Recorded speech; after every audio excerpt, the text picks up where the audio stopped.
সরকার শেখ হাসিনা ধ্বংস করেছে। কোন একটা জাতি ধ্বংস করতে গেলে তার শিক্ষা ব্যবস্থাকে ধ্বংস করতে হবে। এই বিদেশি প্রভুদের তাবেদার সরকার, পদলেহী সরকার, তারা এই দেশে তাদেরই ইশারায় শিক্ষা ব্যবস্থাকে ধ্বংস করেছে, এখানকার সংস্কৃতি ধ্বংস করেছে, এখানকার অর্থনীতি সম্পূর্ণরূপে ভেঙে চুরমার করে দিয়েছে। জনগণের আমানতের টাকায় ব্যাংকগুলো গড়ে ওঠে, জনগণের টাকায় ওই লিজিং প্রতিষ্ঠানগুলো গড়ে ওঠে, আর্থিক প্রতিষ্ঠানগুলো গড়ে ওঠে। সমস্ত ব্যাংক, বিমা, আর্থিক প্রতিষ্ঠান লুটপাট করে, লুটেরা দুর্নীতিবাদ ব্যবসায়ীর নাম করে গ্রিন ফিল্ডের উপরে কোম্পানির নাম দেখিয়ে রেজিস্ট্রেশন করে কোটি কোটি শত শত কোটি টাকা নিয়ে তারা সম্পূর্ণ ব্যাংকগুলোকে আজকে জলাঞ্জলি দিয়েছে। এই দেশের অর্থনৈতিক ব্যবস্থা যদি ধ্বংস হয়ে যায়, ধ্বংস হয়ে গেছে, অতলান্তিক সমুদ্রে দেশটাকে ডুবিয়ে দেওয়ার ষড়যন্ত্র করছে এই ফ্যাসিস্ট বিদেশি প্রভুদের পাঁচটা পদদেহী এই সরকার।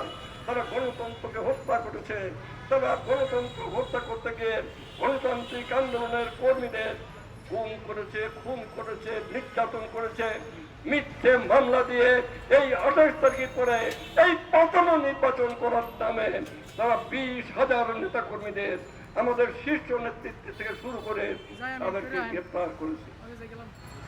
গ্রেপ্তার করেছে। এটা কি অন্যায় না?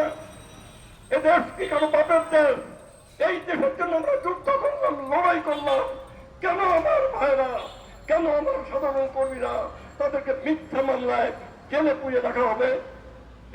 এর জবাব কি দেবে শেখ হাসিনা? জানি শেখ হাসিনা আপনি জবাব দিতে পারবেন না, কিন্তু যদি জবাব দিতে পারেন যে কেন গণতন্ত্রকে হত্যা করেছেন, কেন এদেশের ভোটাধিকার হত্যা করলেন। 7 তারিখের নির্বাচন হলো, অনেকে বলছেন প্রহসনের নির্বাচন, অমুক তমুক, এটা কোনো নির্বাচন ছিল না, এটা ছিল ওই ফ্যাসিস্টদের আরেকটি নবায়ন করার একটা সিট। এই দেশে আমরা ভোট প্রতিহত করার কথা বলি নাই, আমরা বলছি ভোট বর্জন করো।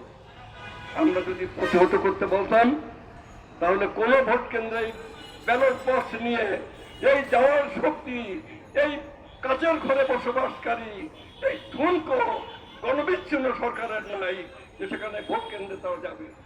আমরা বর্জনের কথা বলেছিলাম।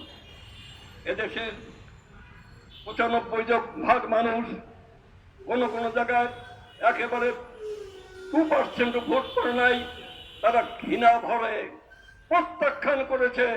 তৃণমূলের জনগণ, এদেশের শ্রমিক, এদেশের কৃষক, এদেশের মজুর মুটে, এদেশের মেহনতি মানুষ, তারা এই ভোটকে বর্জন